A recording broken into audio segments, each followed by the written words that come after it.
बिस्मिल्लाहिर्रहमानिर्रहीम, अस्सलाम वालेकुम, गुड मॉर्निंग, वेलकम टू सुनो पाकिस्तान। मैं हूं आपका होस्ट अजीम राना और मेरे साथ मौजूद हैं शहरबानो आवान। उम्मीद आप सब ठीक होंगे और आपका ये दिन खुशगवार गुजरेगा। एक खुशगवार सुबह का आगाज़ हो चुका है और सुनो पाकिस्तान आपने लगा लिया होगा, देख रहे होंगे हमें। हम कोशिश करेंगे कि आप तक 2 घंटे जो हैं वो बहुत अच्छे पहुँचाए जाएँ, अच्छी खबरें आप तक शेयर की जाएँ और पाकिस्तान की बेहतरी पर बात की जाए। तो आगाज़ कर लेते हैं अजीम आज की अच्छी खबर से। हमेशा की तरह हम करेंगे और ये बड़ी शहरबानो मुख्तलिफ सी खबर हमें नजर आई। और मैं तो कहता हूँ कि अगर हमारा सारा ही एडमिनिस्ट्रेटिव डिपार्टमेंट इतना पोलाइट और इतना क्या कहते हैं ना फैशनेबल हो जाए तो क्या ही हो पाकिस्तान में। तो खबर कुछ इस तरह से है कि जी साबिक assistant commissioner north Nazimabad Qasim Bangwar के स्टाइल से शायद ही कोई ऐसा शख्स जो वाकिफ नहीं है। ये विजुअल चेक करें जी, वो आजकल फिर खबरों की जीनत बने हुए हैं अपने इस अटायर की वजह से। हाल ही में उन्होंने अपने एक मुनफरिद स्टाइल में कराची में एक बड़े अवार्ड शो में शिरकत की थी और इस अवार्ड शो में जहां मुख्तलिफ पाकिस्तानी अदाकाराएं भी आईं, वो दरअसल अपने बोल्ड लिबास की वजह से ज़रा सोशल मीडिया पर ट्रोल हुई हैं। लेकिन दूसरी जानिब कासिम बंगवार जो है वो अपने मुनफरिद स्टाइल की वजह से सारफीन की तवज्जो का मरकज़ बने। और कासिम जो है ये सियाह रंग का लिबास इन्होंने पहना हुआ है। विजुअल्स पे आप देख सकते हैं जिसपे उन्होंने मसनूई पर लगाए हुए हैं और जैसे ही उन्होंने अपने इस मुनफरिद स्टाइल के साथ तकरीब में एंट्री दी तो जो शुरका थे वहाँ पर वो देखते ही रह गए और बड़ा पसंद किया गया उनकी जानिब से। वीडियो तस्वीर सोशल मीडिया पर वायरल हैं, लोगों के मुख्तलिफ मिले जुले रुझानात और तबसरे सामने आ रहे हैं। लेकिन हम ये कहेंगे कि अच्छे लग रहे हैं। हाँ जी, बिल्कुल अच्छे लग रहे हैं। उनकी पर्सनल चॉइस है, वो अगर फैशन को फॉलो करना चाहते हैं ज़रा मुख्तलिफ अंदाज में उन्होंने ये चीज़ की है। और मैं एक और चीज़ ऐड कर लूँ कि ये सिर्फ फैशन नहीं करते बल्कि ये सिंगर भी हैं और साबिक असिस्टेंट कमिश्नर भी रह चुके हैं। बहुत सारे काम एक टाइम में कर लेते हैं। तो हमारी बेस्ट विशेज़ आपके साथ हैं, ऐसे लोग हमें चाहिए। आगे बढ़ते हैं। महंगाई के हमारे आवाम के लिए खबर है जो आप तक पहुँचाते हैं। खुशखबरी ये है कि 15 रोज़ में पेट्रोल मसनूआत फिर सस्ती होने जा रही हैं। इतलात ये आ रही है कि आलमी मार्केट में पेट्रोल मसनूआत की कीमतें कम होने के बाद 16 मई से पाकिस्तान में भी पेट्रोलियम मसनूआत की फ़ी लीटर कीमत तकरीबन 13 से 14 रुपये सस्ती होने जा रही है। और इस वक्त पेट्रोल की फ़ी लीटर कीमत जो है वो 288 रुपये 49 पैसे और डीजल 281 रुपये 96 पैसे फ़ी लीटर फ़रोख्त हो रही है। जी बिल्कुल, और पेट्रोलियम मसनूआत सस्ती होना तो एक खुशाइंद खबर है। पेट्रोल और डीजल की कीमत मजीद कम हो जाएगी, कुछ ना कुछ तो लोगों को रिलीफ मिलेगा ही। लेकिन इसमें तकलीफ की बात अजीम ये है कि पैसे जब बढ़ाए जाते हैं पेट्रोल के तो एकदम से तमाम चीज़ों के नर्ख जो है वो आसमान को छूते हैं। लेकिन जब कम किए जाते हैं तो किसी भी चीज़ वापस रिलीफ नहीं मिलता है। लेकिन हम उम्मीद तो कर सकते हैं, तवक्को कर सकते हैं कुछ ही हो, पर हो सही चले। हाँ। यही सही सही बात, कहीं कहीं तो रिलीफ मिले, कहीं पर तो रिलीफ मिले। बहरहाल जी, तो ये 2 अच्छी और इंटरेस्टिंग खबरें आपके साथ शेयर की हैं। और अब बात कर लेते हैं जी मुल्क की सियासी सूरत हाल की। तो सियासी पारा भी चढ़ गया है। हम ये देख रहे हैं कि जी हुकूमत और अपोजिशन में शदीद लफ्जी गोलाबारी जारी है। गुज़िश्ता रोज़ कौमी असम्बली का इजलास हुआ, वहाँ पर अपोजिशन लीडर उमर अयूब की जानिब से तकरीर की गई। उनकी जानिब से आर्टिकल 6 का जिक्र किया गया कि जो लोग आइन के खिलाफ वर्जी करते हैं उन्हें आर्टिकल 6 के तहत ट्रायल किया जाना चाहिए। और भरपूर जवाब दिया ख्वाजा आसिफ की जानिब से और उन्होंने कहा कि जी बिल्कुल ऐसा होना चाहिए। अगर आर्टिकल 6 का ट्रायल होना है कॉन्स्टिट्यूशन को एब्रोगेट करने का तो फिर शुरुआत अयूब खान से की जानी चाहिए, जिस पर खासी जो है वो अल्फाज शेयर किए गए दोनों जानिब से एक दूसरे की जानिब। माहौल काफ़ी इंटेंस हुआ। तो इस सारी सूरत पर बात करते हैं। बिल्कुल जी, बात करेंगे। हमारे मौजूदा सीनियर तज्ज़ियाकार हैं आमिर इलियास राना साहब। राना साहब, बहुत शुक्रिया आपके वक्त का। कल कौमी असम्बली में जो सूरत हाल थी उमर अयूब और ख्वाजा आसिफ के दरमियान शदीद लफ्जी गोलाबारी आपने भी देखी होगी। क्या लगता है सियासी हालात क्या रुख इख्तियार कर रहे हैं? PTI पहले ही कहती थी कि अमेरिका के माँ पर तहरीक इंसाफ तहरीक अदम एतमाद लाई गई। अब उमर अयूब कह रहे हैं कि ये लंदन प्लान का हिस्सा है, तो क्या कहेंगे? असल में बात यह है कि PTI को बहुत ज़्यादा कन्फ्यूजन हैं और पहले तो उनके लीडर इमरान खान ने सारा मामला डाला अमेरिका पे और फिर आर्मी चीफ उस वक्त जनरल बाजवा से करते हुए वो मुझसे नकवी तक आ गए जी। उनके ख्याल में लंदन प्लान बना है और जाहिर है कि ये लंदन प्लान तभी बना के उस शख्स को, यानी उस वक्त के आर्मी चीफ जनरल बाजवा को दूसरी दफा आने के लिए तैयार थे, जिसके लिए DJISI ने लफ्ज यूज किया था बंद कमरों के पीछे मीटिंग्स में लामुतनाई एक्सटेंशन की ऑफर की जा रही थी जी जी। और दूसरी तरफ मतून किया जा रहा था। तो दोगलापन हमारे सियासतदानों को तो बिल्कुल सामने है। तो अब मशक़ सितम बनाया हुआ है आर्मी चीफ को। एक तरफ वो कहते हैं मुझे या मेरी वाइफ को कुछ उड़ा रहे होंगे, फिर वो खत लिखते हैं उन्हें कि आप जंगल के बादशाह हैं, बादशाह सलामत हैं। नेशनली उनके खिलाफ लॉबिंग हो रही है हर जगह पे मुजाहरे हो रहे हैं। फिर पार्लियामेंट हमारे अयूब साहब ने कल जाहिर है कि जब सदर मुमलिकत की स्पीच पे होती है या बजट के ऊपर तकरीर होती है, तो ये दो मौके ऐसे होते हैं कि पार्लियामेंट को बिल्कुल खुली छूट होती है कि वो जिस इशू पे चाहें गुफ्तगू करें।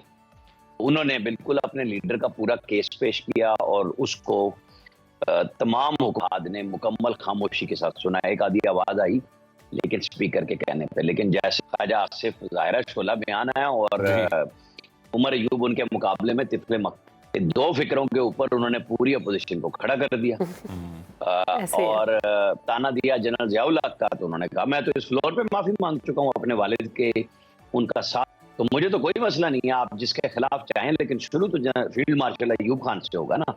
अच्छा। एक तो ये अच्छी बात है कि पाकिस्तान के अंदर मिलना चाहिए कि फील्ड मार्शल ने कौन सी जंग जीती थी जिसकी बुनियाद पे उन्होंने फील्ड मार्शल का था, खुद ही खिताब किया, खुद ही लकब ले लिया, आप ही हुक्मरान थे। तो हमें दूसरी बातें पढ़ाई गई ना, जैसे राहिल शरीफ की पूरी ख्वाहिश थी एक्सटेंशन के लिए और नवाज शरीफ साहब को रास्ते दे रहे थे कि मुझे फील्ड मार्शल बना दें।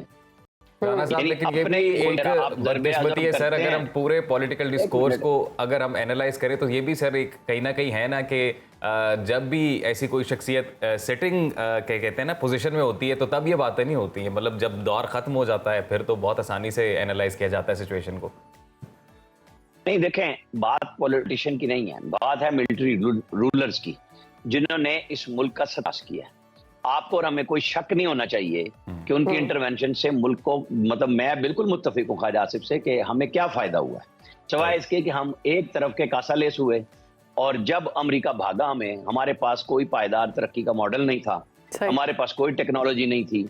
आज एक लड़ाई उनकी इस बुनियाद पे है, हालांकि उनको अगर हटाया है तो जनरल बाजवा की शीरबाद से हटाया गया ना, उसमें आसिम मुनीर साहब तो नजदीक नहीं थे, तो उसके बाद आए हैं, कोई फौरन तो नहीं आ गए कि भाई अगले दिन वो आके आर्मी चीफ तैनात हो गए। अब उनका गुस्सा ठंडे में नहीं हो रहा और उन्होंने लोगों को उकसाया है और इसमें यकीनी बात है कि लोग उनके कहने में आए हैं जिसकी बुनियाद पे एक अनरेस्ट बन रहा है और एक टोटल लड़ाई और क्यास की तरफ लेके जा रहे हैं। आप और हम देख रहे हैं कि आजाद कश्मीर में भी तो एक अनार्की फैली हुई है ना, वो ये है जो सिस्टम पाकिस्तान के अंदर हर चीज को सिविल मिलिट्री लड़ाई में बदल दिया गया है और वो खान साहब ने उरूज पे ले गए हैं। उनको पॉलिटिकल फायदा हो रहा है और उनकी सिर्फ और सिर्फ महवर ये गुफ्तगू है कि किसी तरह उन्हें जेल से निकाला जाए। अब उसमें पाकिस्तान पूरा सियासी निजाम है सर, पूरा सियासी निजाम एक जमूद का शिकार है। इवन अगर हम पार्लियामेंट की बात करते हैं तो वो भी मामूल के मुताबिक अपनी कार्रवाई नहीं चला पा रहे हैं। कल की असम्बली की तकरीरों को देख लें तो जहाँ पर इतने इख्तलाफात हैं सियासी रहनुमाओं के माबैन, आपको क्या लगता है जब ग्रैंड डायलॉग की बात होती है और जिसे नीड ऑफ द आवर कहा जा रहा है तो ये हो पाएगा? देखिए मैं आपको बताऊं, जब बहुत ज्यादा शोला बयानी हो रही होती है तो उसके पीछे गुफ्तगू भी होती है और फ्रीकैन अपने अपने मामलात को अपनी मर्जी मुताबिक ढालने के लिए प्रेशर बढ़ाते हैं और पीटीआई उसमें नई है, लेकिन ऐसे उन्होंने मिसाल दी उमर अयूब की तरफ इशारा करके कि मेरे वालिद तो शुरा के चेयरमैन थे ज़ियाउल हक की, लेकिन यहाँ आपकी पहली सफ में वही लोग बैठे हुए हैं। मैं तो कर चुका हूँ, यहाँ पे उन लोगों ने माजरत भी नहीं की है। तो आप ये ना समझें कि ये सही थाली के चट्टे बट्टे हैं, किसी को समझ आ गई तो उन्होंने मिसाके जमहूरियत कर लिया कि यूज हुए एक दूसरे के खिलाफ और फिर उसके बाद इमरान खान साहब कर दिया गया 2011 में। तो आज जो सिचुएशन बनी हुई है वो पॉपुलर लीडर गए हैं, इसमें कोई शक नहीं, लेकिन वो लीड करते हुए नजर नहीं आ रहे सिवाय अपने केसेस पर गुफ्तगू करते हुए।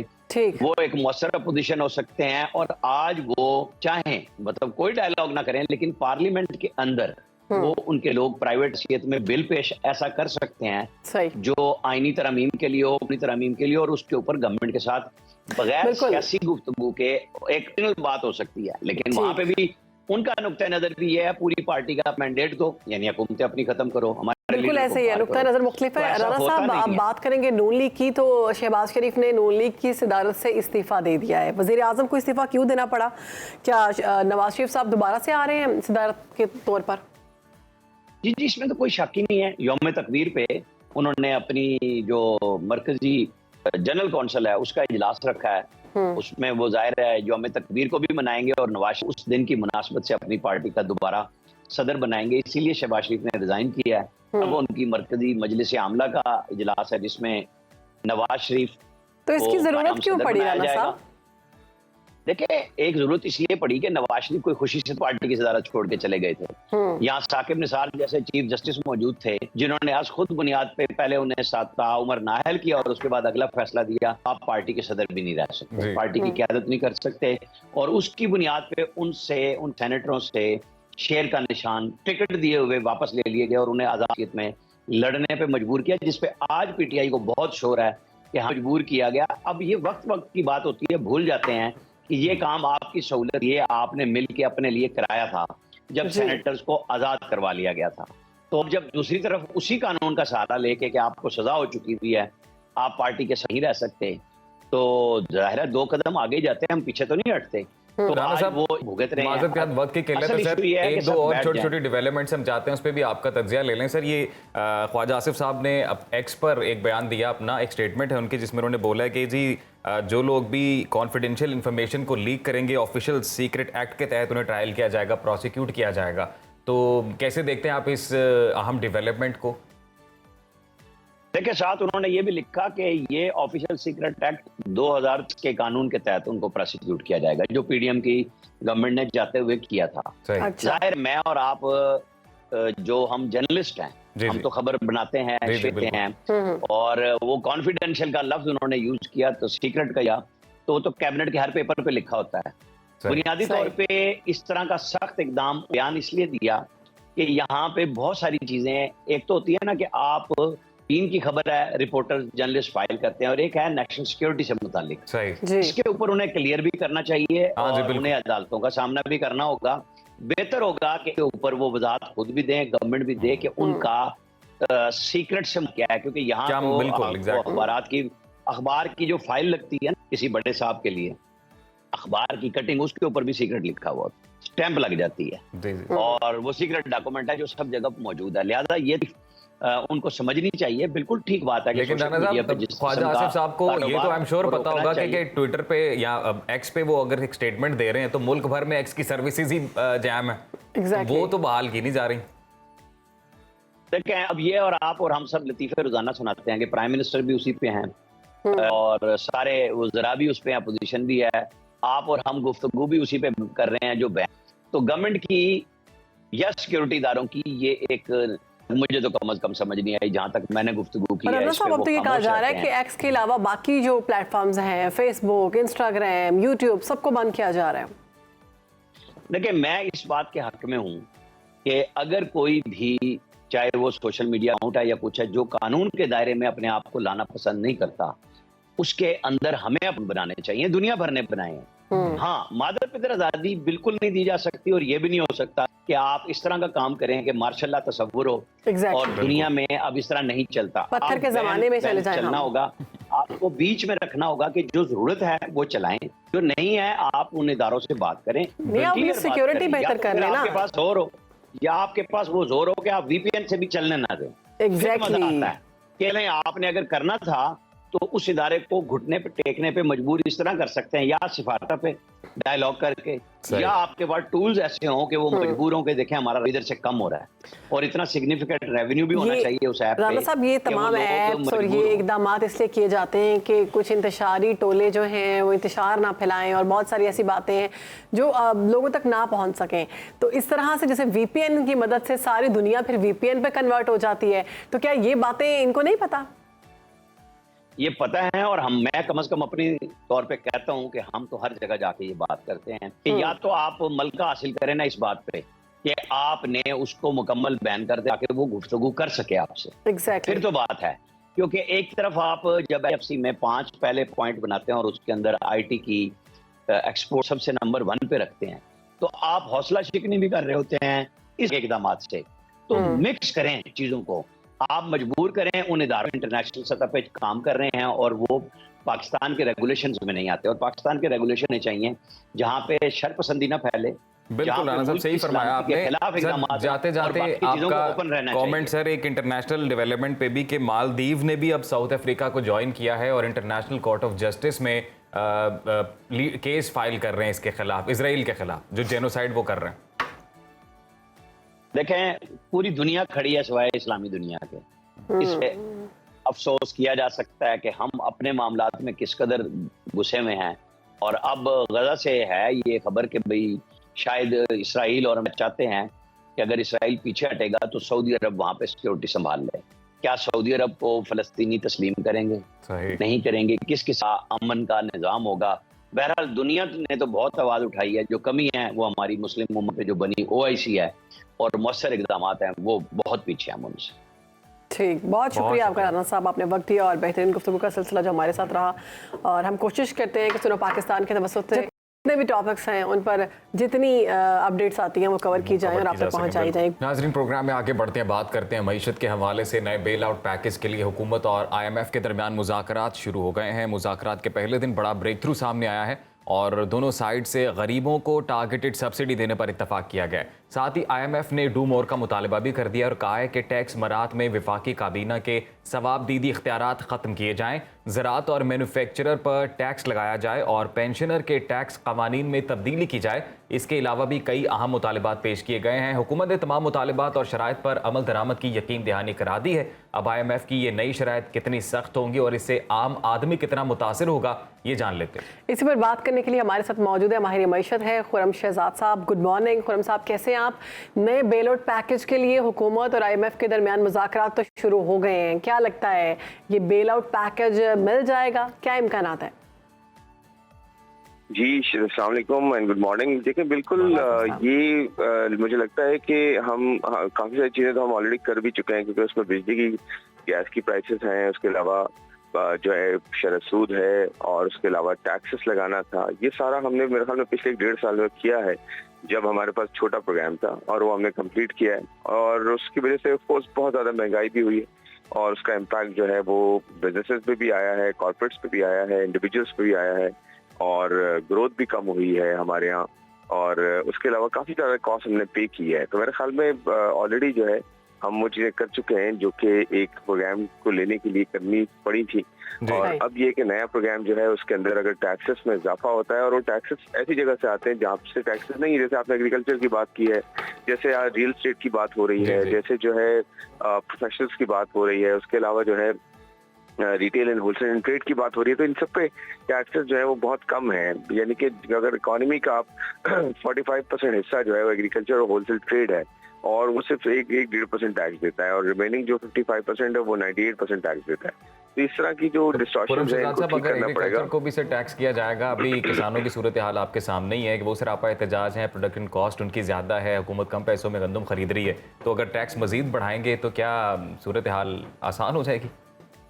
नहीं, मजीद बढ़ाने की बात नहीं हो रही है। देखिए एग्रीकल्चर पर टैक्स नहीं है या है, इनफैक्ट उससे रिसीव नहीं किया जाता। और टैक्स जो है एक सर्टेन लेवल पे तो टैक्स लगना चाहिए ना। इसमें आड़तीज आते हैं, मेन है आड़तीज, लाजमी नहीं कि किसान हो। क्योंकि देखिए अगर आप इनकम कर रहे हैं और टैक्स नहीं दे रहे, और एक वो तबका जैसे सैलरी क्लास है वो इनकम भी जो है इतनी नहीं करता, जिससे उसका जो है वो इनकम आती है, ना सिर्फ टैक्स देता है बल्कि मिलती है। तो ये बहुत सारी डिस्ट्रॉशन है ना, उसको आपको सबके ऊपर डालना पड़ेगा, सबके ऊपर सबको उसका जो है वो शेयर लेना पड़ेगा। तो मेरे ख्याल में ये नहीं है ऐसा कि आप फार्मर्स पे टैक्स लगा रहे हैं, ऐसा नहीं है। एक सर्टेन लेवल के जो है वो जमीन के हिसाब से कि इतनी एकड़ की जमीन हो तो वो तो छूट में आती है, छोटे किसानों पे तो होगा ही नहीं। हुकूमत का जो ये डिसीजन है सिम्स बंद कर देने वाला ताकि टैक्स नेट में ज्यादा से ज्यादा लोग आ जाएं, तो ये कैसे देखते हैं आप इस इक़दाम को?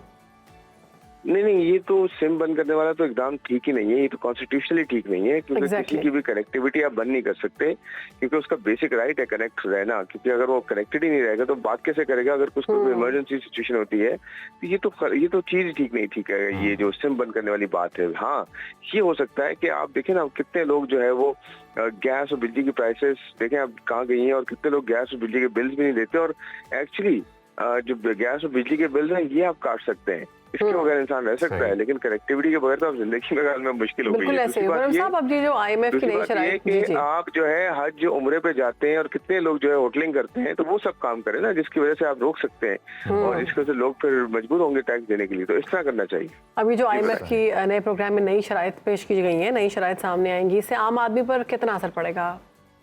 देखिए, इसमें पेंशन की अगर बात हुई है और पेंशन मेरे ख्याल में 1 लाख रुपए से ऊपर जिसकी पेंशन है उस पर टैक्स बिल्कुल लग सकता है, क्योंकि देखिए कितने सारे पेंशनर ऐसे भी हैं, आजकल तो डेटा का दौर है और आपको ये पता होता है कि आजकल तो कितने ऐसे पेंशनर्स भी हैं जो कि बहुत ज्यादा अमीर भी हैं और जिनकी जो है वो बाप दादा जो थे वो गवर्नमेंट में काम करते थे और माशाल्लाह उनकी फैमिली जो है कहाँ से कहाँ पहुंच गई है, लेकिन फिर भी वो पेंशन ले रहे होते हैं। तो इस तरह की तो हम रैशनलाइजेशन कर सकते हैं ना कि 1 लाख रुपए महीने से ऊपर इसकी पेंशन है, उसमें एक छोटा सा टैक्स तो मैक्सिमम कितना टैक्स लगेगा आपके अंदाजे के मुताबिक? देखिए, मतलब अगर मैं और आप जो है वो मैक्सिमम टैक्स दे रहे हैं तो एक पेंशनर जो है अगर 5% टैक्स देता है, 8%, 10% देता है तो मेरा नहीं ख्याल इतना बड़ा कोई इशू होना चाहिए। लेकिन बात यह है कि हर चीज सही तरीके से हो, कम से स्टार्ट करें, बट लाएं जरूर सबको टैक्स में। दूसरे एंड पे सबसे इम्पोर्टेंट चीज क्या है, जो फॉर्मल टैक्स सेक्टर है, सैलरी क्लास है या इंडस्ट्रीज है या कॉर्पोरेट है, इन पर टैक्स कम भी किया जाए। अगर एक तरफ आपने इतना टैक्स बढ़ाया हुआ है और दूसरी तरफ भी टैक्स लगा देंगे तो वो टैक्स इतनी ज्यादा इकोनॉमी हो जाएगी कि इन्वेस्टमेंट ही नहीं हो पाएगी, ग्रोथ ही नहीं हो पाएगी। तो ये दोनों बैलेंसिंग एक्ट करना पड़ेगा, तब जाके जो है वो चीजें ठीक होंगी। खुर्रम साहब, इतलात ये भी आ रही हैं कि पेट्रोल की कीमतों में भी कमी की जा रही है 14 से 15 रुपए, तो समझते हैं कि ये होगी और इससे बाकी मामला भी बेहतर होंगे मैशत के? देखिए, मैं आपको कहूँ कि मेरा इस पे ये स्टांस है कि ये पेट्रोल की कीमतें हर 15 दिन में ऊपर नीचे होना, ये इसको नॉर्मल कर देते हैं, हम इसको नॉर्मल लेना चाहिए। अब की वजह ये है कि जो भी इंटरनेशनल प्राइसेस होती हैं वो आपको मिलेंगी और इसमें हम अगर हम जो है वो जब ज्यादा होते हैं तो ज्यादा करनी है, जब कम होती है तो कम भी करनी है। इसमें हमें बिल्कुल जो है ये नहीं करना चाहिए कि जी इसमें कुछ चेंजेस नहीं आ सकती, बिल्कुल आ सकती है और कमी होती है तो होगी, नहीं होती तो जो होना चाहिए। लेकिन अच्छी अगर सप्लाई साइड होती है, पेट्रोल हमारे पास होता है, हम अपना ऑयल जो एक्सप्लोर करते हैं, रिफाइनरीज हमारी बेहतर इन्वेस्ट होती है, तो आपके यहाँ जो है पेट्रोलियम सेक्टर को डेवलप होना चाहिए जिसकी वजह से एक आम आदमी को फायदा हो सकता है और ट्रांसपोर्ट सेक्टर डेवलप हो जिससे एक आम आदमी को फायदा हो सकता है। इससे नहीं होगा कि जी आप जो मैस ट्रांजिट के जो प्रोजेक्ट्स है वो ना करें या हॉस्पिटल और एजुकेशन सेंटर्स ना बनाएं और फिर आप इन्हीं चीजों में लगे रहें कि जी वो बिजली की कीमतें ऊपर नीचे हो गई और पेट्रोल हो गया। ये चलेगा, ये पूरी दुनिया में होता है। हमें सिर्फ इस पे पुश करना है कि बड़े प्रोजेक्ट्स हों और जो एक आम आदमी को बेसिक राइट्स जो होते हैं वो मिले, कॉन्स्टिट्यूशनल राइट, इसमें एजुकेशन उसका राइट है, हेल्थ उसका राइट है और एक बेसिक जो है वो फूड सिक्योरिटी उसका राइट है। ये सारी चीजें मेरे ख्याल में होनी चाहिए जो कि गवर्नमेंट को करनी पड़ेगी, फिर कहीं जाके हमें बेहतरी नजर आएगी। ठीक है, बहुत शुक्रिया आपका खुर्रम शहजाद साहब, सुनो पाकिस्तान को अपने वक्त दिया और इस विषय पर अपना तज्जिया पेश किया। प्रोग्राम में आगे बढ़ेंगे, बात करेंगे खेल के मैदान से। तो आज पाकिस्तान और आयरलैंड के दरमियान तीसरा और फैसला कुन T20 मैच होने जा रहा है। पाकिस्तानी वक्त के मुताबिक शाम 7 बजे डबलिन में खेला जाएगा ये मैच और 3 मैचेस पर मुश्तमिल T20 सीरीज एक मैच से बराबर हो चुकी है। दूसरे मैच के दौरान फास्ट बॉलर शाहीन शाह अफरीदी से हमने देखा कि एक तमाशाई की जानिब से बदतमीजी की गई। ये वाक़या पेश आया जो सोशल मीडिया पर वायरल है। पाकिस्तानी शायकीन की जानिब से इस वाक़े की शदीद मज़ामत की जा रही है और इसके साथ साथ PCB चेयरमैन को कौमी क्रिकेटर्स की मजीद फिटनेस और ट्रेनिंग का भी मशवरा दिया गया है। तमाम तर सूरत हाल पर बात करने के लिए हमारे साथ मौजूद हैं स्पोर्ट्स तज्जियाकार सैयद मोहम्मद अवैस। मोहम्मद अवैस, बहुत शुक्रिया आपके वक्त का। पाकिस्तान और आयरलैंड के दरमियान T20 सीरीज का फैसला कुन मैच होने जा रहा है, तो क्या लगता है कितना तगड़ा मुकाबला होगा आज का? देखिए, जितनी क्रिकेट आयरलैंड ने अच्छी खेली है पूरे दोनों मैचेस की अगर मैं बात करूं तो आसान नहीं होगा पाकिस्तान के लिए। देखने वाली बात है कि पाकिस्तान इस दफ़ा किस कॉम्बिनेशन के साथ जाता है, क्या वो पिछले मैच के कॉम्बिनेशन के साथ जाएगा, डिफरेंट कॉम्बिनेशन यहाँ पर ट्राई करेंगे, क्योंकि ओवरऑल अगर आयरलैंड टीम की बात करें तो आपको मानना पड़ेगा कि उन्होंने आउट क्लास क्रिकेट खेली है। फ्लैम्बॉयंसी जिसको हम बार बार बात करते हैं कि आपको एग्रेसिव क्रिकेट चाहिए थी, T20 के अंदर उनके प्लेयर्स ने खेला क्योंकि उनके ज़हन में एक बात थी, ना डर है लॉस का ना जीत का, उन्होंने अपनी इंटेग्रिटी के लिए खेलना और बड़ा ज़बरदस्त आयरलैंड ने मुकाबला किया पाकिस्तानी बॉलर्स का और खास करके चाहे उनकी बॉलर्स की बात करें, उन्होंने पूरी वर्किंग की हुई थी पाकिस्तानी बैट्समैन पे। लेकिन पिछले मैच के अंदर हैट्स ऑफ है रिजवान और फखर जमान ने, क्योंकि एक सेविंग इनिंग्स खेल दी, वरना 18 पे जब 2 खिलाड़ी आउट हो गए तो दिल की धड़कन मेरी भी तेज थी। मैंने कहा यार चलें, अगला मैच भी लगता है कि कहीं ना कहीं प्रेशर सिचुएशन आपको यहाँ पर आएगी। लेकिन अच्छी बात है कि एटलीस्ट आपकी जो टीम है वो एक प्रेशर सिचुएशन से निकलती है, आपको पता होता है कि हमने किस चीज़ों पे काम करना है। वर्ल्ड कप एक बहुत बड़ा इवेंट है, आपको पता है सबकी नजरें पाकिस्तान पे हैं। पाकिस्तान अगर मैं 2022 वर्ल्ड कप की बात करूं, आपको पता है रनर्स अप टीम है, सबको पता है कि पाकिस्तान कितनी केपेबल टीम है। ठीक है, मामला चल रहे हैं इस वक्त पाकिस्तान टीम के अंदर, इंस्टेबिलिटी थोड़ी सी आपको मिडल ऑर्डर के अंदर नजर आती है, लेकिन सबसे बड़ा जो इशू जो सवाल ये था मुझे पाकिस्तान टीम से, वो ये था कि आपने उस्मान खान को टीम में रखा, आपने ठीक है कुर्बानी दी, जो भी मामला थे पिछली सीरीज के अंदर वो परफॉर्म नहीं कर पाए, आपने फिर उनको भरोसा करके आपने आयरलैंड टीम के खिलाफ आपने उनको मैच आप टूर पे लेके गए हो, इंग्लैंड टूर पे आप उनको साथ लेके गए हो। ये वही टाइम होता है जब आपका कॉन्फिडेंस गिरा होता है, तो आप लड़के को बैकअप करके आप उसका कॉन्फिडेंस रीगेन करते हो। आपने उसको दोनों मैचेस नहीं खिलाए, इसका मतलब वो इस वक्त कहीं ना कहीं प्रेशर सिचुएशन में होगा कि यार आज का मैच डू एंड डाई है कि जीतना है, आपकी सीरीज अपने नाम। इसके बाद आपका तगड़ा मैच है इंग्लैंड के खिलाफ, आसान सीरीज नहीं होगी कि आप उसको उसमें डालोगे, तो एक माइंडसेट पे डिफरेंट होता है बैट्समैन का। तो इस चीज पे थोड़ा सा मुझे था पाकिस्तान क्रिकेट को कि एटलीस्ट इसको बैकअप करने की जरूरत आपको क्या लगता है इससे पहले के जो 2 मैचेस थे उसमें हमने देखा है कि जो पहले बैटिंग करने वाली टीम है उसे शिकस्त का सामना करना पड़ा है, तो आज पाकिस्तान के लिए पहले बॉलिंग बेहतर रहेगी या बैटिंग? देखिए, टॉस तो ऑब्वियसली बहुत ज्यादा मैटर करता है, आपको पता। थोड़ा सा आयरलैंड की अगर विकेट की बात करूं, ज्यादा उसके अंदर पेसर्स को ज्यादा सपोर्ट होती है, थोड़ा सा बॉल सीम भी होता है, लेकिन वहां पर भी स्लो एंड स्टेडी अब समर अपना स्टार्ट हो रही है, तो थोड़ा सा एटमॉस्फेयर चेंज होता है आयरलैंड की विकेट का। पाकिस्तान की अगर मैं ट्रैक रिकॉर्ड की बात करूं, तो पाकिस्तान ने वनडे के अंदर तो पाकिस्तान बहुत बुरा चेजर जाना जाता है, लेकिन T20 के अंदर पाकिस्तान चेजिंग के अंदर बहुत अच्छी आपको साइड नजर आई है जब भी हमने चेस करने गए हैं यहाँ पर। लेकिन एक चीज हमेशा याद रखनी पड़ेगी हमें, बाबर आजम बहुत बड़े प्लेयर हैं। बाबर आजम ने आपको रिकॉर्ड भी बना के दिया, सबसे ज्यादा मैचेस भी वो जीतने वाले इंसान बन चुके हैं। ऐसा टीम आपको एक चीज ज़हन से निकालनी पड़ेगी कि बाबर आजम एरा पे आप नहीं घूम सकते। आप एक मैच जीत सकते हो, 2 जीत सकते हो, चले हद मारो एक सीरीज जीत जाओगे, टूर्नामेंट्स आप नहीं जीतते हो। आपको ऐसे टीम यूनिट बन के टूर्नामेंट जीतना पड़ता है। दूसरे प्लेयर्स को भी अपनी जिम्मेदारी समझनी पड़ेगी। यहाँ पर कहीं हम शायद ओपनर्स को, इतने ज्यादा ओपनर्स हमारे पास इस वक्त मौजूद हैं, 4 से 5 ओपनर्स इस वक्त करंट टीम के अंदर आपके मौजूद हैं, कि जो मिडिल ऑर्डर का क्वेश्चन है उसको फिल करना आप भूल गए, कि आपको ज़हन में नहीं अब आता कि यार मिडिल ऑर्डर किसने संभालना है। फखर को आपने मिडिल ऑर्डर के अंदर डाला, बहुत अच्छा परफॉर्म कर रहे हैं। उस्मान खान वाली जो कैटेगरी की बात करो ना, आजम खान या उस्मान खान, वो बड़ा एक चैलेंजिंग टास्क है पाकिस्तान के लिए कि वो किसके साथ इंग्लैंड सीरीज के अंदर उतरेंगे। अच्छा, अब मैं बात करूंगी जो वाक़या पेश आया शाहीन शाह अफरीदी के साथ, शायकीन की जानिब से जो बदतमीज़ी की गई। अगर हम इसको इमेजिन कर लें कि पाकिस्तान में कोई इंटरनेशनल खिलाड़ी आता और हमारे शायकीन की जानिब से उनके साथ ये रवैया अख्तियार किया जाता, तो क्या रिएक्शन यही होता? देखिए, आपके सामने कि एक पूरी केस स्टडी पाकिस्तान के अंदर मौजूद है कि पाकिस्तान में जिस वक्त, अगर मैं रिकॉल करूं, चाहे वो बांग्लादेश, आपको याद है टेस्ट यहाँ पर खेलने आई थी, उसके अलावा ऑस्ट्रेलिया यहाँ पर खेलने आई हुई है, हमारे शायकीन ने हमेशा उनको प्यार दिया। आपने देखा होगा कि डुअल सपोर्ट आपकी रही, वो आउट करता था, शोर शराबा भी नजर आता था, और उन्होंने उसी चीज़ की दाद भी दी कि यार पाकिस्तान के अंदर क्रिकेट जो है वापस भी आनी चाहिए थी। पाकिस्तान में क्रिकेट इतनी ज़्यादा है कि पॉपुलर है कि लोग हर टीम को प्यार करते हैं, आपको मोहब्बत नज़र आती है प्लेयर्स के लिए। ये जो वाक़या पेश आया है, इस पे ICC को सीरियसली अब थोड़ा सा कंसर्न शो करना पड़ना, और पाकिस्तान क्रिकेट बोर्ड को भी बात करना पड़ेगी, क्योंकि हम वर्ल्ड कप में भी अफगानिस्तान के खिलाफ खेलना, आपको याद है पिछले वर्ल्ड कप मैच के अंदर भी अफगानिस्तान के साथ हमारा मामला रहा, उनके अंदर भी ये मामला, उनके सपोर्टर्स तो वैसे बड़े जज्बाती हो जाते हैं, वो तो हाथापाई पे उतर आते हैं। तो खाली नई चीज नहीं है। अगर मैं नॉन टेस्ट नेशन की बात करूं जिसकी तरफ से मैं खेलता हुआ आया हूं, मुझे आज भी याद है जब आप अफगानिस्तान के खिलाफ मैच खेलते थे तो उसके अंदर ऐसा पाकिस्तानी वो आपको टारगेट करते थे इस मामले पे। मुझे नहीं पता क्यों ये मामला शुरू से ही हमेशा वहां पर उनके शायकीन का रहता था एक इशू। इस चीज को कहीं ना कहीं पाकिस्तान क्रिकेट को जो सोचना पड़ेगा, पाकिस्तान क्रिकेट बोर्ड को ये आवाज उठानी पड़ेगी ICC में कि यार ये जो मामलात हैं इसको प्लीज आप देखें, क्योंकि आपके नेशनल हीरोज हैं। आप देखें, एक छोटी सी चीज, आप रिस्पेक्ट दोगे तो आप रिस्पेक्ट लोगे। हमारा एक मसला ये होता है, हमारे सोशल मीडिया वो दूसरा आपको फेस दिखा देती है कि नहीं जी शाहीन ने बदतमीजी की, उसने बदतमीजी, मैं किसी की साइड नहीं ले रहा, लेकिन यार आप दूसरा फेस भी तो देखो ना कि जो फैन है वो किस तरीके से उससे बात कर रहा है। फिर हीट ऑफ द मोमेंट भी होती है जब आप मैच वैसे अब तो अपने अपने मुल्क की बात भी नहीं रही। अब जैसे दुनिया ग्लोबल वर्ल्ड है, अब तो क्रिकेट भी एक ग्लोबल गेम हो चुका है। हम लोग कितनी लीग्स में इकट्ठे खेलते हैं दूसरे ममालिक के प्लेयर्स के साथ मिलजुल के, तो जब उनके प्लेयर्स PSL के लिए आएंगे फिर ऑब्वियसली रिएक्शन आता है, क्योंकि कौम के एक जज्बाती ताल्लुकात है अपने प्लेयर्स को लेकर, फिर तो बदमज़गी होती है।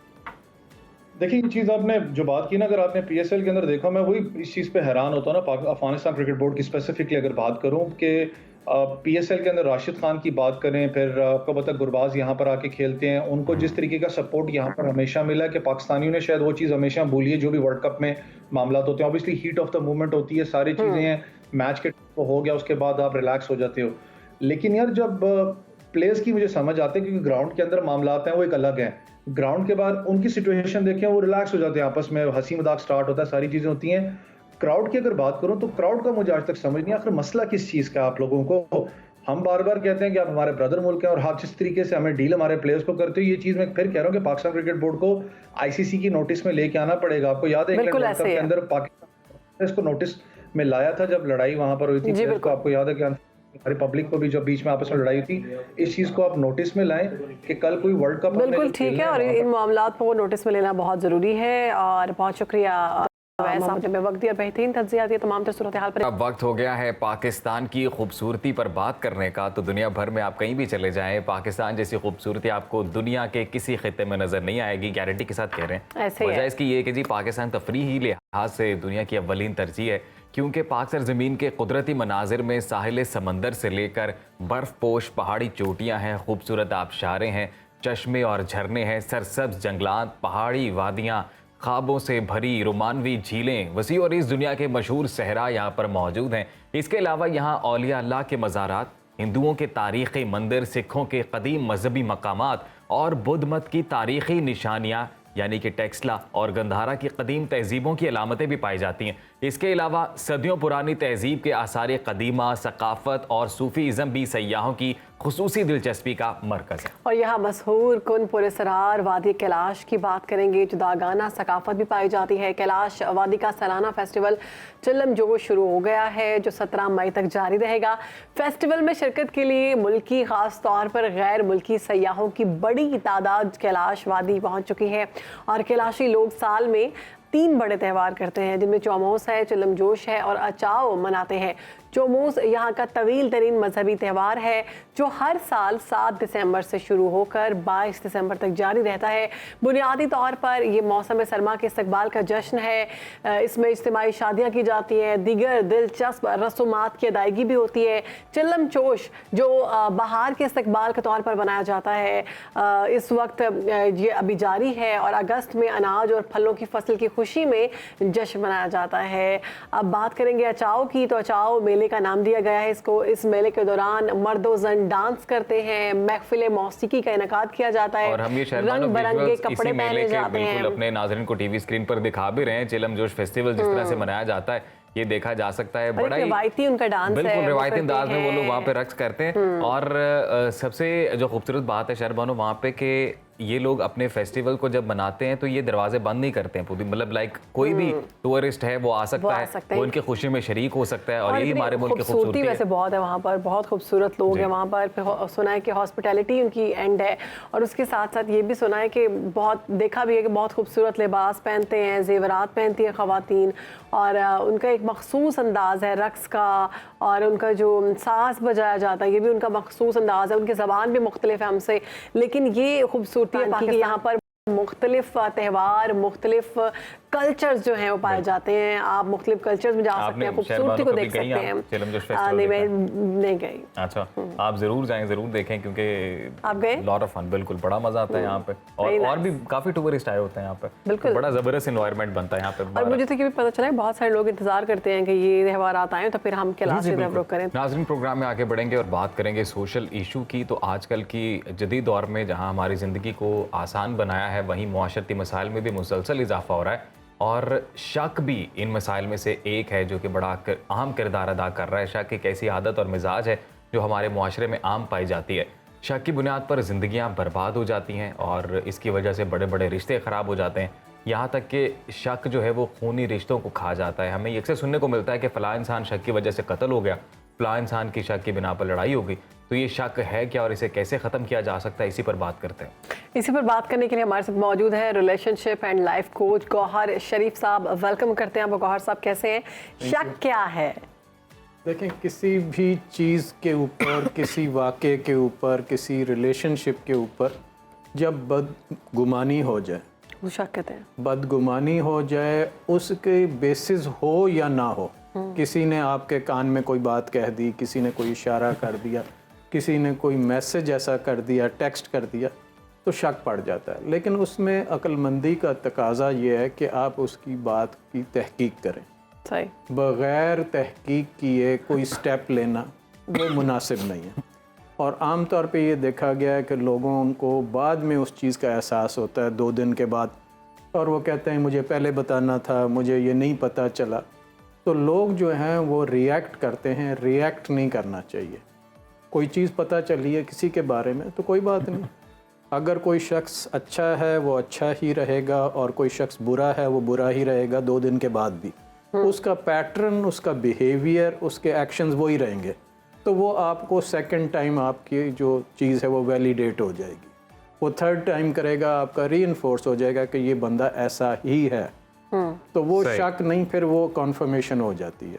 लेकिन आम तौर पे मैसेजेस के ऊपर किसी वजह से लोग बदगुमानी का शिकार हो जाते तो शक ज़्यादा मर्दों में पाया जाता है या ख़वातीन में? हैं। दोनों में पाया जाता है।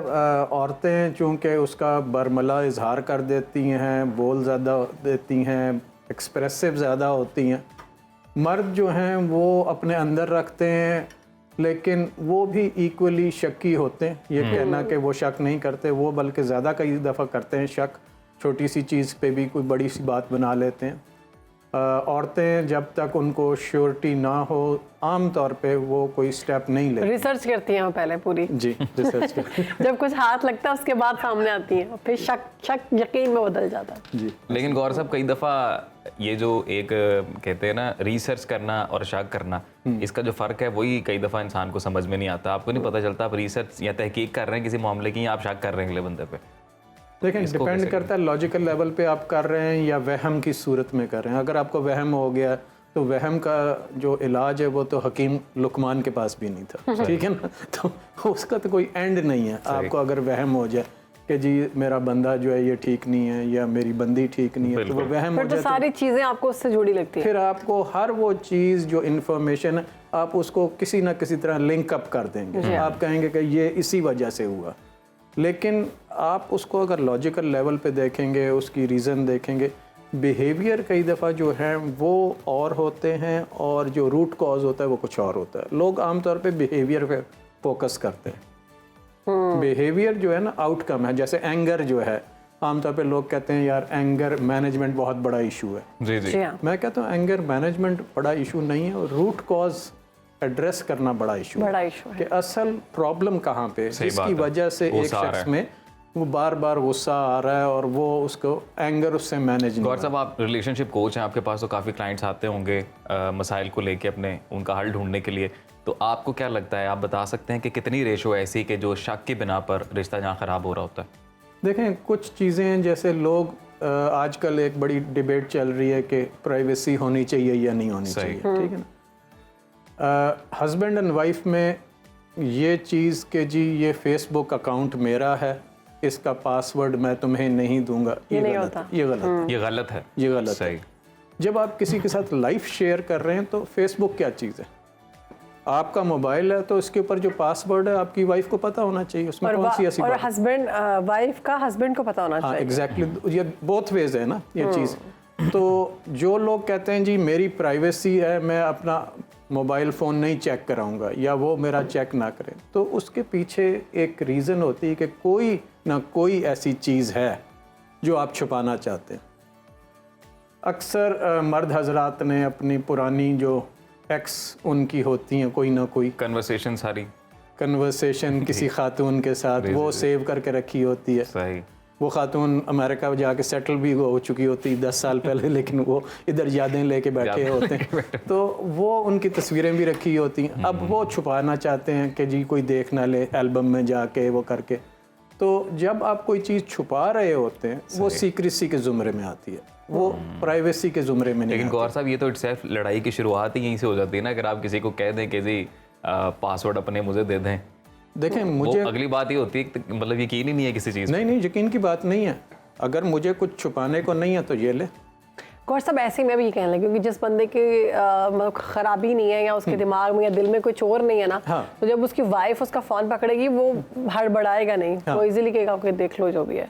जब आप मियाँ बीवी हैं तो बिल्कुल। अब वैसे तो आप में कोई पर्दा नहीं है, तो बिल्कुल। मोबाइल का और सोशल मीडिया का पर्दा क्यों? बिल्कुल सही है, बिल्कुल सही है। तो यही वजह है मेन शक की। बिल्कुल, और बहुत सारे कुछ ऐसे इंडिकेटर्स होते हैं, कुछ बिहेवियर्स होते हैं जिससे शक जो है वो पड़ जाता है। मिसाल के तौर पे किसी ख़ास बंदे का फ़ोन आना किसी ख़ास टाइम पे, सही सही। और वो आप रिसीव नहीं कर रहे, आप जाके Exactly. टेरेस पे चले गए, या आप कहते हैं इधर सिग्नल अच्छे नहीं आ रहे, बाकी सारे फ़ोन कॉल्स आप अपने Receive कमरे कर में रहे हैं। सुन रहे हैं, आपके बेडरूम में भी सिग्नल सही आते हैं, लाउंज में भी सही आते हैं, लेकिन कोई एक ऐसा और वो ऐसा भी तो हो सकता है कई दफ़ा आप कॉल्स बहुत ज़्यादा ले रहे हैं किसी शख्स की, या फिर आप बहुत ज़्यादा टेक्सटिंग कर रहे हैं, अपने पार्टनर को आप टाइम नहीं दे रहे, उसके सवाल का जवाब नहीं दे रहे, मौजूद आप बेडरूम में, ऐसे केसेस भी सामने आते हैं।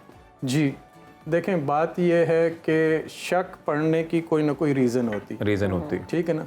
कोई एक पर्टिकुलर टाइम के ऊपर रोज़ाना किसी की कॉल आना, सही बात है, ठीक है ना, और आपका जवाब ना देना या फ़ोन अटेंड ना करना, पैटर्न एक स्पेसिफिक पैटर्न। आप कार में जा रहे हैं, अब आपके साथ आपका जो है वो पार्टनर बैठा हुआ है, आप फ़ोन नहीं ले रहे क्योंकि स्पीकर फ़ोन पे है कार में, वो ब्लूटूथ, हाँ जी, ठीक है ना, तो आप कहते हैं वो आप डिस्कनेक्ट कर देते हैं। लेकिन इस गौर साहब कई दफ़ा गलत फहमी भी तो हो जाती है ना। कई दफ़ा किसी ऐसे दोस्त का फ़ोन आ रहा होता है जिसका आपको पता है कि ये इनका माशाल्लाह मुखातिब करने का अंदाज़ ऐसा है कि फैमिली को नहीं सुनाया जा सकता। हाँ, लेकिन अगर ऐसा हो कि जब भी बारिश हो तो कोई कॉल आए या मिस्ड कॉल आए और लिखा हुआ आए कि वापडा का लाइन मैन, तो यकीन करें वो लाइन मैन नहीं है, वो लाइन वुमन है। लाइन तो गौर साहब, अब ये एक इसको क्या कहें हम, ये एक बीमारी है, शक करना आदत है, इसे कैसे आइडेंटिफाई किया? कुछ लोग जो होते हैं वो शक्की मिजाज के होते हैं, उनको हर चीज़ में शक करने की आदत होती है। वो कह सकते हैं कि उनका बिहेवियरल एक इशू है,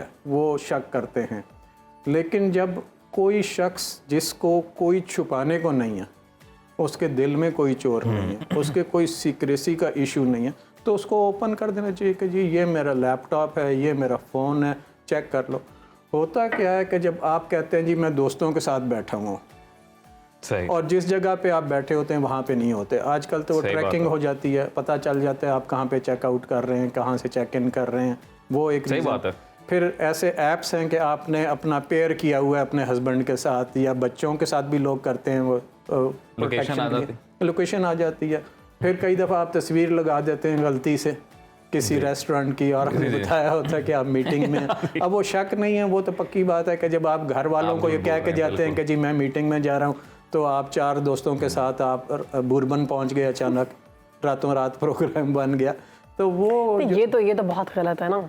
ये तो गलत है कि आप अपने पार्टनर को धोखा दे रहे हैं, तो आप क्लियरली धोखा दे रहे हैं कि जो चीज़ है ही नहीं आप बता रहे हैं मैं वहाँ पे हूँ। आमतौर पे मर्द हजरात बहुत करते हैं ये बड़ा कॉमन है कि वो कहते हैं जी हम मीटिंग में हैं, या हमारे जो मीटिंग है वो या दुबई में होगी या वो इस्लामाबाद में होगी। अच्छा गौर साहब, एक और बात है, अब ये एक साहब है फॉर एग्जांपल, और खातून जो है वो कह दें कि जी फ़ोन दिखाएं अपना, तो फिर तो यानी कि शक तो ऑलरेडी आ गया हुआ है।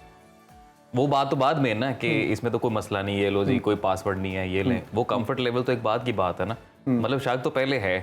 कुछ ख़वातीन की आदत होती है, एक खातून को मैं जानता हूँ, वो तो ये भी कहती थी कि आपके साथ फ्लाइट में कौन बैठा हुआ, जरा वीडियो दिखाएं। एग्जैक्टली, कुछ लोगों की बेचारों की जिंदगी बड़ी मिजरेबल हो जाती है। ख़वातीन हो या ऐसे मर्द हो, साथ वाले पार्टनर की जिंदगी बहुत आज़ाद है। वो अपने दोस्तों में जाके भी उन्हें ये रिलेशन ही ट्रस्ट पे है। Exactly. आपको एक दूसरे पर ट्रस्ट करना पड़ता है। देखें जी, ट्रस्ट जो है ये बेसिक चीज़ है। ट्रस्ट एंड लॉयल्टी, ट्रांसपेरेंसी, ये 2-3 की एलिमेंट्स हैं।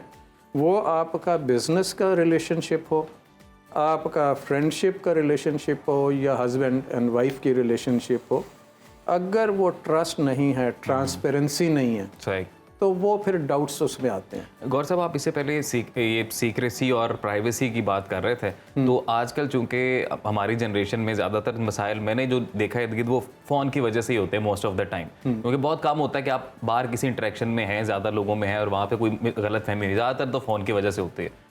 तो ये बताएं कि इज़ इट नॉर्मल थिंग कि अपने पार्टनर का फ़ोन चेक करना जो लोगों में होता है, क्योंकि वहाँ से भी लड़ाई झगड़े शुरू हो जाते हैं कि ये कुछ शक की वजह से चेक किया जा रहा है। बार बार नहीं चेक करना चाहिए, दिन में 10 दफ़ा नहीं चेक करना चाहिए, लेकिन कभी ना कभी ज़रूर चेक कर लेना चाहिए एहतियातन, क्योंकि वो जब ये नॉर्मल चीज़ होती है। हाँ, मतलब ठीक है, कोई ऐसी बात नहीं है, उसमें आपने देख लिया तो उसमें क्या चीज़ होगी। आप किसी दोस्त की मिस्ड कॉल होगी तो दोस्त, अगर आपको लगे कि जी वो दोस्त जो है बार बार फ़ोन करता है, पर्टिकुलर टाइम पे करता है, आप कॉल अटेंड नहीं करते दूसरे पार्टनर की मौजूदगी में, ठीक है ना, या हल क्या है इसका?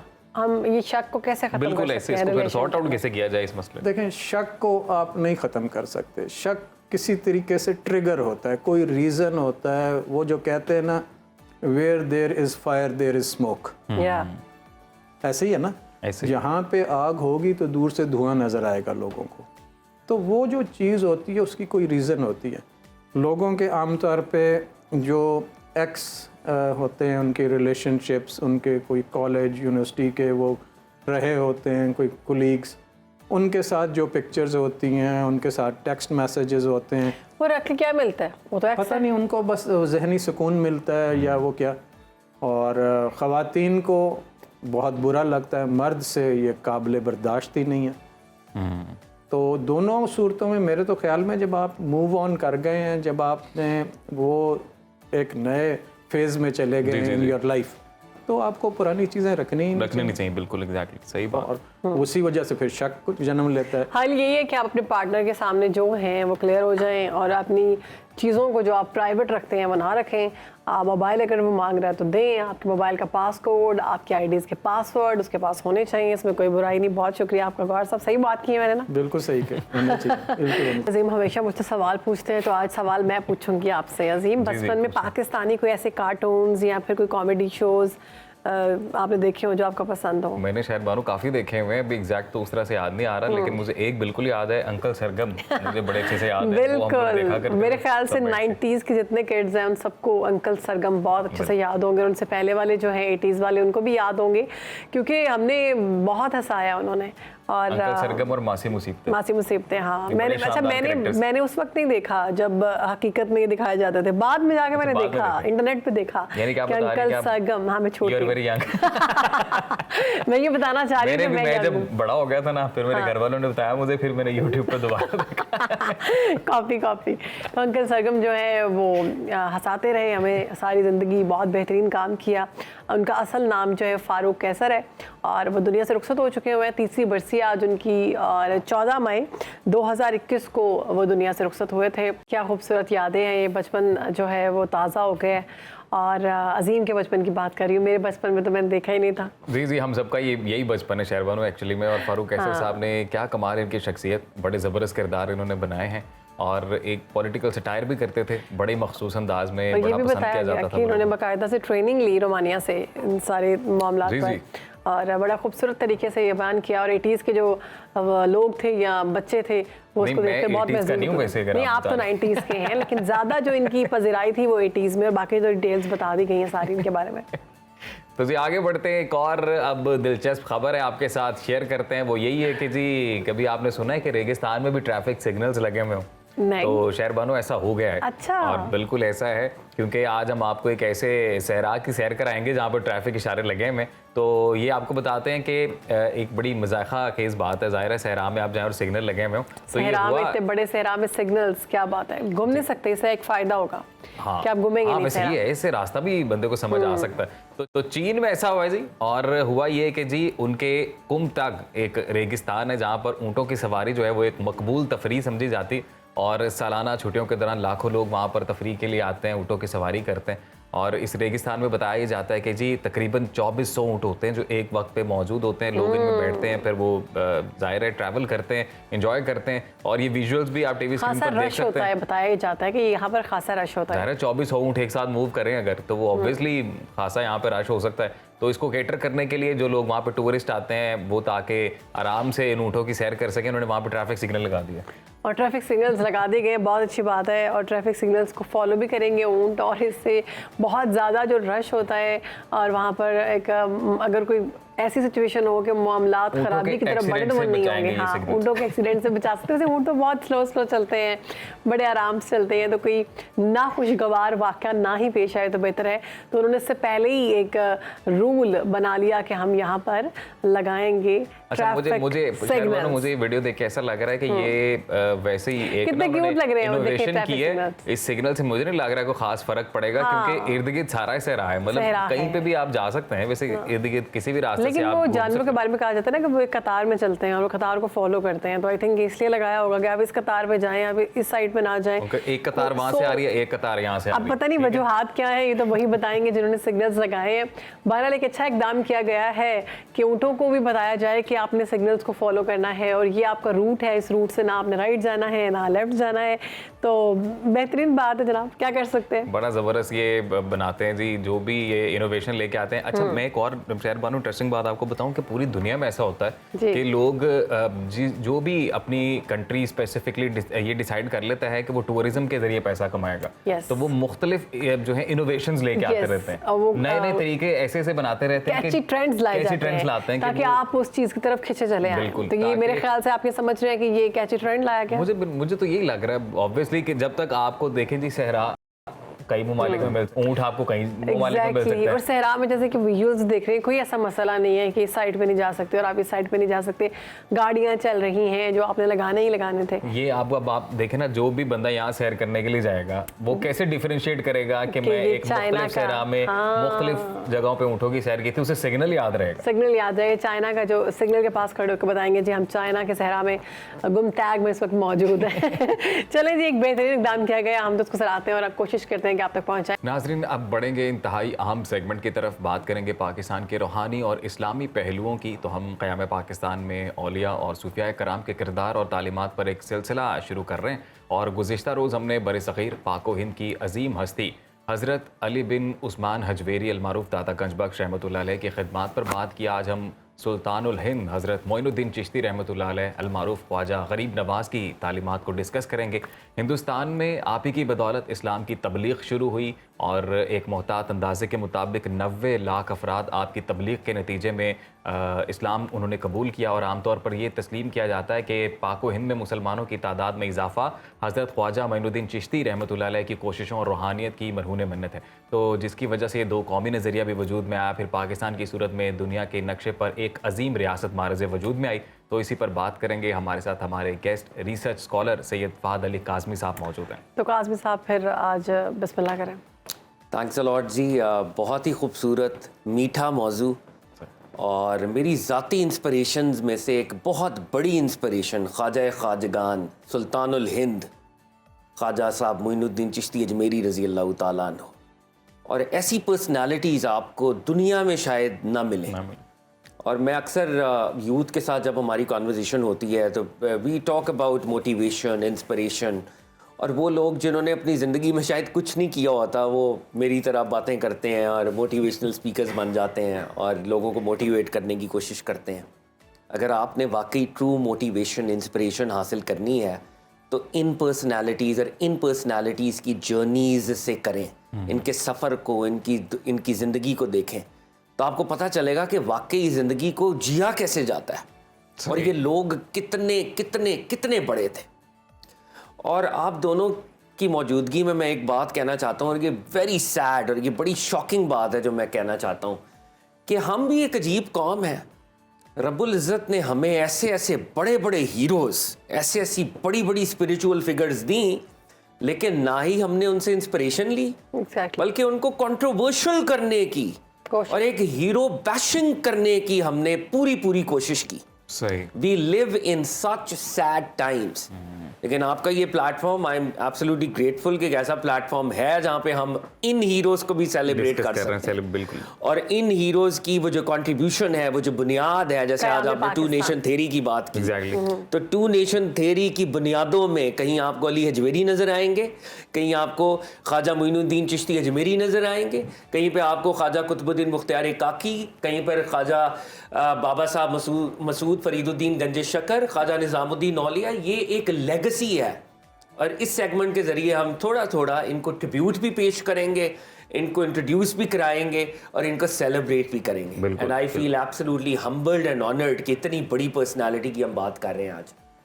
ख्वाजा साहब के बारे में एक मॉडर्न हवाला मैं आगाज़ में आपके सामने रखना चाहता हूँ। बरसग़ीर का वॉइस रॉय था लॉर्ड कर्ज़न। जी। लॉर्ड कर्ज़न जो था, और आपको पता है कि ये जब वॉइस रॉयज लगते थे तो ये बड़े वेल रेड एजुकेटेड लोग होते थे, एडमिनिस्ट्रेटिव एक्सपीरियंस भी होता था। जब वो वापस गया ब्रिटेन तो उससे पूछा कि तुमने इंडिया के अंदर क्या देखा, तुमने अगर कोई चीज़ शेयर करना चाहो, तो उसने कहा कि हिंदुस्तान में 2 कब्रें जो हैं वो हुकूमत करती हैं और एक कब्र जो है वो ख्वाजा मोइनुद्दीन चिश्ती अजमेरी की है। और उसने अंग्रेजी में कहा Moinuddin Chishti is the spiritual sovereign of India. Hindustan का रूहानी बादशाह मोइनुद्दीन चिश्ती अजमेरी है। तो ये ट्रिब्यूट गोरे भी दे रहे हैं, वेस्टर्नर्स भी दे रहे हैं कि अगर इस्लाम का कोई ट्रू एम्बेसडर है तो वो ट्रू एम्बेसडर सब कॉन्टिनेंट के अंदर ख्वाजा मोइनुद्दीन चिश्ती अजमेरी और ये सूफिया कराम, ये औलिया कामिलीन है जिन्होंने ये इस्लाम के पौधे की आबियारी की। ख्वाजा साहब बुनियादी तौर पे सीस्तान में पैदा हुए। Sistan is a province in Iran जी। और आप जो हैं इमाम हुसैन अलैहिस्सलाम की औलाद में से हैं। सैयद हैं, आपकी वालिदा इमाम हसन अलैहिस्सलाम की औलाद में से हैं, आपके वालिद इमाम हुसैन अलैहिस्सलाम की, और इमाम हुसैन से आगे अगर हम चलें तो इमाम मूसा इब्न जाफ़र अल काज़िम की औलाद में से हैं। तो सैयद घराने से आपका ताल्लुक़ था। सीस्तान में आप पैदा हुए, लेकिन उस दौर के अंदर सिविल वॉर्स थी, सीस्तान के अंदर भी सिविल वॉर थी। तो आप खरासान चले गए। Khorasan is another province in Iran, और उस दौर का जो खरासान था वहाँ पर, और वहाँ पे एक जगह है संजर, संजर में आप रहे। और जैसे कल भी हमने कहा कि इकबाल ने कहा ना, मरकदेऊ पीरे संजर रहा हरम, सही, कि शाख अली बिन उस्मान अजमेरी के लिए पीरे संजर जो थे, पीरे संजर उनको अपना हरम समझते थे, उनके कब्र को। तो वो संजर, आप इस इलाके से आपका ताल्लुक था, संजर में आप थे। और आपके जो वालिद थे जनाब गयासुद्दीन हसन, तवारीख में उनका नाम आता है, यू वर वेरी यंग, तो आपके वालिद का इंतकाल हो गया, तो वो यतीमी का भी दाग जो है आपने उठाया। और आप आगाज़ में खेती बाड़ी किया करते थे, आपकी वालिद की एक स्टेट थी, और जिस तरह एक छोटी सी रकबा होगा वहाँ पे खेती बाड़ी और अपना वो सारा काम करते थे। तो एक अल्लाह वाले एक दफ़ा आपके खेतों में निकल आए, जनाब इब्राहिम कुंदूज़ी, आपने बड़ी रिस्पेक्ट के साथ उनकी रिस्पेक्ट की, उनको अंगूर पेश किए, उनकी खिदमत की। तो वो जो एक सूफ़ी बुज़ुर्ग था, उसने ये जब एटिकेट्स देखे, अदब आदाब देखे, तो उसने इनके लिए दुआ की और कहा कि इलाहुल आलमीन, जिस तरह आज इसने मेरी रिस्पेक्ट और मुझे ऑनर किया है, तो इसको रूहानी दर्जे के ऊपर ऑनर कर। और उनकी वो जो दुआ थी वो जनाब मोइनुद्दीन चिश्ती अजमेरी को मिली, और जनाब मोइनुद्दीन चिश्ती अजमेरी, इस वाक़े के बाद एक ट्रांसफॉर्मेशन आई है, और आप अपनी हायर रिलीजियस एजुकेशन के लिए निकल खड़े हुए।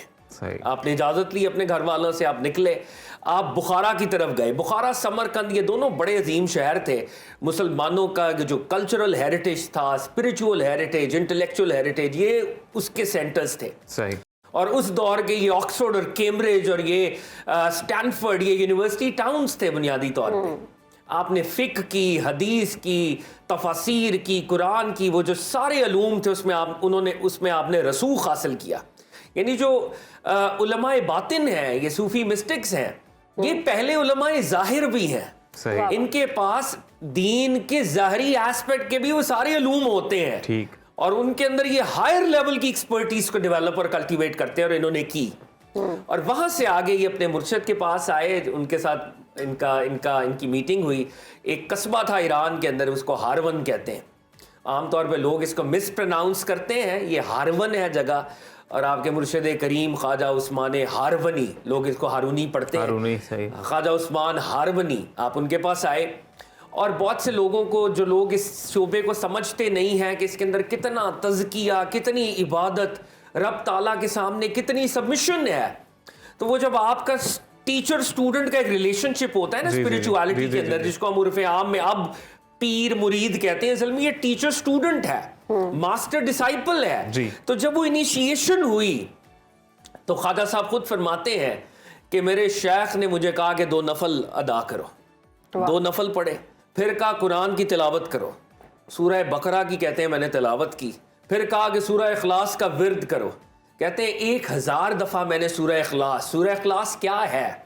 द एंथम ऑफ तौहीद, द एंथम ऑफ वननेस। बेशक, यानी एक मास्टर अपने डिसाइपल को जो इनिशिएट कर रहा है, वो अहदियत और तौहीद उसको उसके अंदर डाल रहा है, उंडेल रहा है।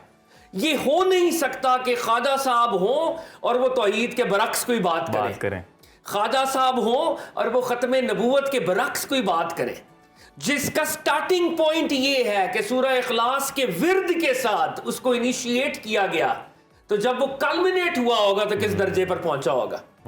तो ख्वाजा उस्मान हारवनी के साथ वो सारा मामला हुआ। और फिर बहुत सी रवायात हैं, नरेशंस हैं, उसमें एक इंपॉर्टेंट नरेशन ये है कि आपने ट्रैवल्स अपने शुरू किए, आप बगदाद गए, आप इस्फहान गए, आप बलख गए, और करते करते करते आप मदीना तैयबा भी गए। और बहुत सी नरेशंस में ये है कि मदीना तैयबा में 3 साल तक आप दरसे हदीस देते रहे। सही। सरकार के शहर में सल्लल्लाहु अलैहि वसल्लम, सरकार की बातें, सरकार के शहर में आने वाले स्टूडेंट्स को आप 3 साल तक वो सारा मामला करते रहे। तो वो ज़ाहरी अलूम के चश्मे भी आपसे वो जो है फूट रहे थे। और फिर आपको ज़ियारत सरकार दो आलम सल्लल्लाहु अलैहि वसल्लम हुई और सरकार दो आलम सल्लल्लाहु अलैहि वसल्लम की जानिब से हुक्म दिया गया कि Moin you have to go to India. That is why he travel towards India और वो हिंदुस्तान आए। और ये जो आपका टाइटल है नाइबे रसूल फिल हिंद, कि आप हिंद में प्रॉफिट सल्लल्लाहु अलैहि वसल्लम के एयर हैं, वो क्यों? क्योंकि सरकार दो आलम सल्लल्लाहु अलैहि वसल्लम की जियारत के हुक्म के तहत आप हिंदुस्तान आए थे। और आप अब ये ट्रैवल करते करते करते करते करते हिंदुस्तान आए हैं। और हिंदुस्तान में जब आ रहे हैं तो ख्वाजा साहब के साथ हमारे शहर का कनेक्शन है। ख्वाजा साहब ने लाहौर के अंदर क़याम किया, और लाहौर में कहाँ क़याम किया? शेख अली बिन उस्मान अजमेरी की ग्रेव के पास उन्होंने क़याम किया। बिल्कुल बिल्कुल। अजमेर का इमाम है इसी दर से फैजियाब, ये हजरत फरीद का बाबे मुराद है। ख्वाजा साहब आए हैं, उन्होंने अपनी रिस्पेक्ट शेख अली बिन उस्मान अजमेरी को, जो आपकी आमद से कोई 100 ईयर 100-125 साल पहले जिनका इंतकाल हो चुका है, अब आप आए हैं और वही मिशन है इस्लाम का, और उस मिशन को अब आपने आगे लेके जाना है। आपने अजमेर में परमानेंटली कयाम किया। सही। अजमेर राजस्थान में है, आप लाहौर में कयाम कर सकते थे, लाहौर उस वक्त एक बहुत बड़ा मुस्लिम सेंटर बन रहा था। आप दिल्ली में कयाम कर सकते थे, दिल्ली भी एक अपकमिंग उस वक्त एक पुराना तारीखी हैसियत वाला शहर था, मगर आपने अजमेर के अंदर कयाम किया। क्यों? क्योंकि अजमेर उस दौर में जोग्राफिकली स्पीकिंग इंडिया का स्ट्रेटेजिक सेंटर था। सही। और वहां पर उस वक्त का जो हिंदू राजा था पृथ्वीराज चौहान या राय पथुरा भी इसको कहते हैं, वो वहां का हाकिम था। अच्छा। और वो जुल्म और सितम के ऊपर एक गवर्नमेंट जो है उसने कायम की हुई थी। तो ये तो बड़ा हीरो दिखाते हैं अपने इस राजा ये तो वो ऑफ कोर्स उनका हीरो है। कायदे आजम ने यही तो कहा था 1940 की अपनी वो जो लैंडमार्क स्पीच है कि उनका दुश्मन जो है वो हमारा हीरो है, हमारा हीरो उनका दुश्मन है। We are so different. यही तो टू नेशन थ्योरी की बुनियाद है। अब पृथ्वीराज चौहान जो कि एक जालिम बादशाह था, और बाय द वे जो आम हिंदूस थे वो उससे तंग थे। दैट इज वाई उन्होंने ख्वाजा अजमेरी को वेलकम ही किया कि ख्वाजा अजमेर तो एक तरह के लिबरेटर बने ना वहां पे। अब ख्वाजा अजमेरी ने वहां पर अजमेर के अंदर ख्वाजा साहब मोइनुद्दीन चिश्ती ने वहां पे तबलीग की, और वहां पे वो silent green revolution, the greatest green revolution, वो हिंदुस्तान के अंदर जो है वो फलना शुरू हो गया, वो फूलना शुरू हो गया। और उसके साथ साथ अब एक टसल शुरू हुई है। पृथ्वीराज चौहान कह रहा है ये जो मुसलमानों का ये आदमी है इसको यहां से निकाला जाए। इसमें बहुत सी प्रॉब्लम्स और आपस में बहुत से मामलात हुए, लेकिन आपने लेटर लिखा शहाबुद्दीन मोहम्मद गौरी को, जो कि अफगानिस्तान का हुक्मरान था, कि जब ये मामला जो है बहुत ही डीजेनरेशन की तरफ बढ़ा, कि शहाबुद्दीन गौरी हम तुम्हें दावत देते हैं कि तुम इंडिया आओ और यहां पर आकर कंट्रोल संभालो।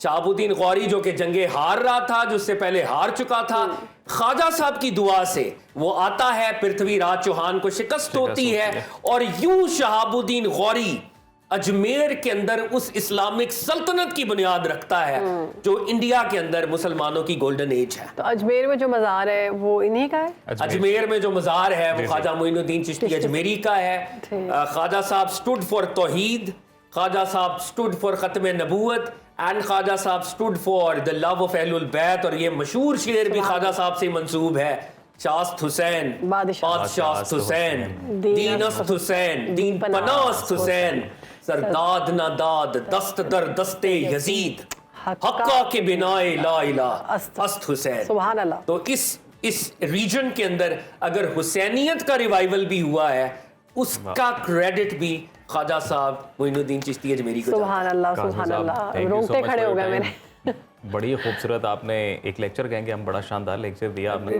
आई होप के ये अब ये चीज़ जो आपने बताई बहुत सारे लोगों को नहीं पता कि ये जो शेर है ये उन्हीं की जानिब से लिखा गया है, और हमारी यंग जनरेशन जो स्पेशली है उनके इल्म में खासा इजाफा हुआ आपकी इस कन्वर्सेशन के बाद। बहुत शुक्रिया। तो जी आज के इस प्रोग्राम से मुझे शहरबानों को इजाज़त है। कल दोबारा आपकी खिदमत में हाजिर होंगे नई मौज़ूआत के साथ। अपना और अपने प्यारों का ख्याल रखें। अल्लाह हाफ़िज़।